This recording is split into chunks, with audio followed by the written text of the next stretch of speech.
Magandang araw sa inyo.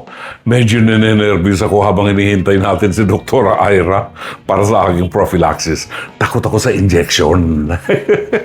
Samahan niyo ako sapagkat meron tayong paalaala buhat sa aklat ng kawikaan na nais nating ibahagi sa inyo.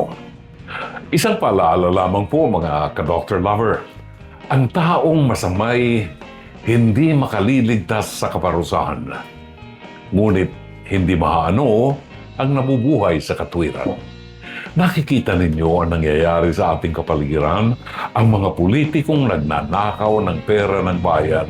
Saan nandun ngayon? Nakakulong. Hindi yan nakaliligtas sa mata ng Diyos. Kaya marapat lamang na ituwid natin ang ating buhay. Ito po si Brother June Banag ng programang Ikwento Mo kay Dr. Love. Oh, Dr. Love.